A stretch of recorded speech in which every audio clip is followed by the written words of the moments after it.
بسم اللہ الرحمن الرحیم۔ السلام علیکم ناظرین، میں ہوں ہمشہر عارف حمید بھٹی۔ ناظرین، جو سیاست کے کلاکار پچھلے 40 سال سے مسلط تھے، بانی پی ٹی آئی عمران خان کی سیاست ختم کرنے آئے اور خود اپنی ہی سیاست کا خاتمہ اپنے ہاتھوں سے ہی گلا گھونٹ دیا۔ جمہوریت کی بھی تدفین کر دی، اظہار رائے تو صحافیوں کو ختم کر دیا۔ جو کہتے تھے بانی PTI Imran Khan minus ہو گیا، آج وہ اپنے منہ سے کہنے لگے کہ اس وقت صرف اور صرف ایک حقیقت ہے، عمران خان۔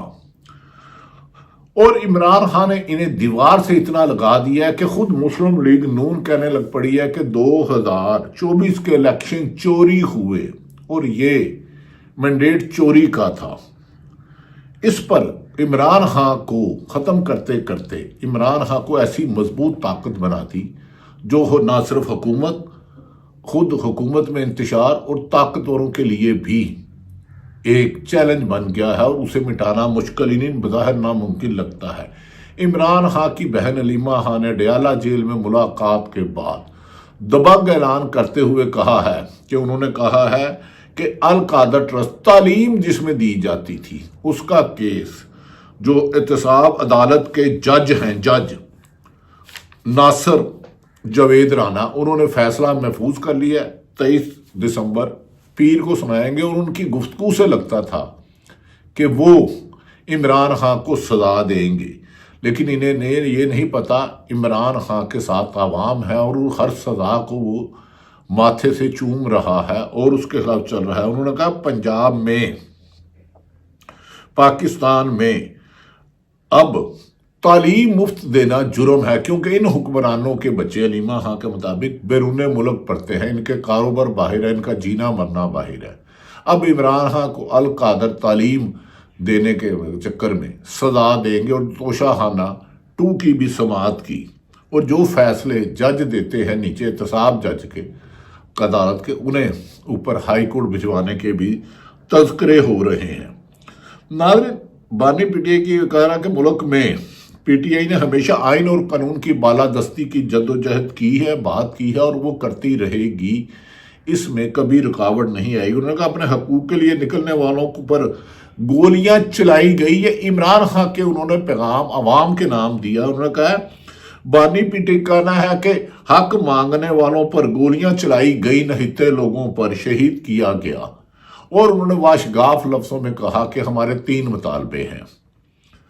بے گناہ لوگوں کو فوری طور پر رہا کیا جائے، 9 مئی اور 26 نومبر اسلام آباد ڈی چوک میں فائرنگ والوں کی جوڈیشل کمیشن آزاد جج صاحبان پر کرائی جائے جو کسی بھی دباؤ میں نہیں آتے۔ اور اس موقع پر انہوں نے کہا بانی پی ٹی کا کہنا تھا کہ حق مانگنے والوں گولیاں بانی پی ٹی آئی نے، یعنی کہ عمران ہے، اوورسیز پاکستانیوں کو سول نافرمانی کی کال دے دی ہے۔ بانی پی ٹی آئی کہہ رہے ہیں کہ ہمارے 2 ہی مطالبات ہیں جس میں کوئی غلط نہیں ہے، 9 مئی اور 26 نومبر کے واقعات کی صاف شفاف تحقیقات، جوڈیشل انکوائری کرائی جائے، سیاسی قیدیوں کو رہا کیا جائے۔ 109 ملین میں جو کیا گیا ہے ہم جانتے ہیں اس کا کیا ہے۔ انہوں نے کہا کہ تحریک انصاف نے اہم ترین اوورسیز پاکستانی کو پیغام دیا ہے۔ انہوں نے کہا ہے کہ دونوں اگر ہمارے 2 مطالبات جائز نہ مانے نہ گئے تو اتوار کے روز تک عمل درآمد نہ ہوا تو سول نافرمانی کی تحریک کے پہلے مرحلے میں ترسلات زر کے بائیکاٹ کا آغاز کر دیا جائے گا۔ انہوں نے کہا ہم اس سلسلے میں بیرون ملک مقیم جو پاکستان کی ریڑھ کی ہڈی ہیں، جن کی وجہ سے پاکستان چل رہا ہے، پاکستان میں ٹیکس کلیکشن 0، کرپشن عروج پر، لوگ ڈینگی پہ وہ بیرون ملک کشتیوں سے سمندروں سے جا رہے ہیں کیونکہ ادھر جان و مال محفوظ نہیں، اور اوورسیز ہی جو ہے جو پاکستان کی پہیا چلا رہے ہیں۔ انہوں نے کہا ہے کہ اس سلسلے میں انہیں بائیکاٹ کا آغاز کر دیا جائے گا۔ ہم اس سلسلے میں بیرون ملک مقیم عمران خان کے مطابق پاکستانیوں سے اپیل کریں گے کہ پاکستان کے حالات آپ کے سامنے ہیں، ملک میں جمہوریت، عدلیہ اور میڈیا کا گلا گھونٹ دیا گیا، میڈیا کو تو خیر دفن ہی کر دیا ہے، دوسری طرف جبر فسادیت کا دورہ جاری ہے، لہذا ترسالات زر کا بائیکاٹ کا آغاز کرے۔ عمران خان کے اس پیغام کے بعد حکومت کی کانپیں ٹانک رہی ہیں کہ ملک میں اکانومی 0 ہو گئی ہے، مہنگائی عروج پر ہے،